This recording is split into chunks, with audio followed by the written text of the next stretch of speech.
Little Leonin with no worries. In order to have the means of controlling the magic in her body and stop causing trouble, Nana went to the Shadow Swamp in search of a magical fruit with her good friend Melina. But when danger came, Melina died protecting Nana. Although Nana got what she wanted, she also lost her friend. With the strength that Melina left her, Nana embarked on a new journey. After the endless war, the Land of Dawn was covered in scars, but the moonlit forest of Azyria was still bathed in the light of the moon goddess. In addition to the elves, there were various other strange creatures living in this dense forest with a most unrestrained bearing.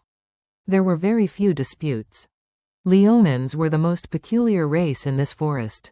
They were few in number, but they were born with a cute appearance, agile demeanor, and some talent for using spiritual power. They used their spiritual power to bake apple pies, catch fish, and jump around in the woods. So long as the Leonins were awake, the moonlit forest was especially lively. Nana was the naughtiest Leonin among them. She was born on a moonlit night with great spiritual powers. Nana was naturally enthusiastic and energetic, and liked to use her own power to help her friends in the jungle. It is just a pity that she, being rash and reckless, either baked other people's apple pies to ashes or uprooted the berry bushes. Gradually, everyone began to distance themselves from Nana. Fortunately, there was a little tanuki called Melina who was always by Nana's side.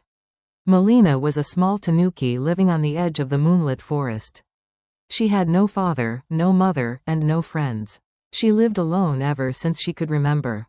Owing to an accident, Melina broke into the gathering place of the Leonins, got stuck in a dangerous cave, and it was Nana who saved her.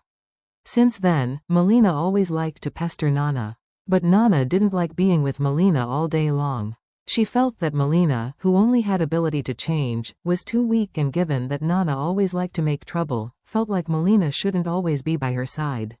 Nana preferred to play with her fellow Leonins. Although she felt disappointed because of everyone's rejection, Nana, who was naturally optimistic, would soon try to help everyone. One time, the indolent Leonins had a rare get-together and held a discussion about building a playground that would belong to the Leonin race.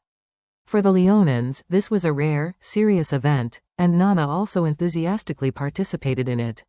After months of hard work, with the efforts of all the Leonins, they used moonlight stones gifted by the elves, long logs gifted by the forest, colorful stucco paint mixed evenly with berry juice, and other treasures gifted by the spirits of nature to build the exquisite Meow playground.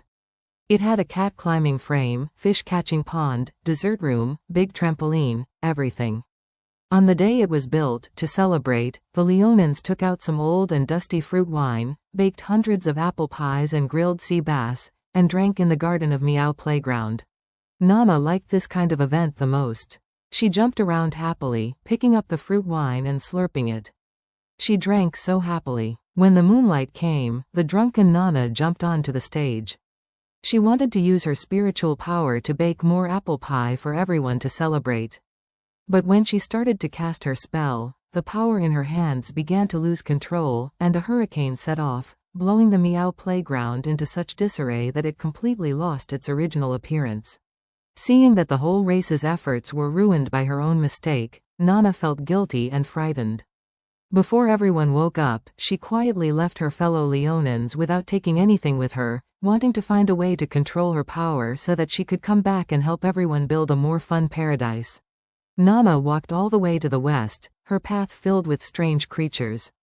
She tried to talk to some little creatures, but everyone ignored her, causing Nana to feel extremely depressed. Nana, who had never walked out of the moonlit forest, felt an unprecedented sense of loss and loneliness, until she found out that Melina had been following her secretly from the beginning. Melina understood Nana's guilt and how she must be feeling. She told Nana, "In the southern part of Azyria, the Shadow Swamp near the Land of Despair, there is a kind of mystical fruit that grows in dangerous places that can help the user to control their own energy." Nana was a little surprised that the little tanuki was still following her, and she was a little moved. But Nana still refused Melina's request to go with her to the Shadow Swamp. She was worried that there would be some dangers on the way that would hurt her little friend. Nana pretended to frighten Melina harshly. "You're so weak and small. Don't follow me."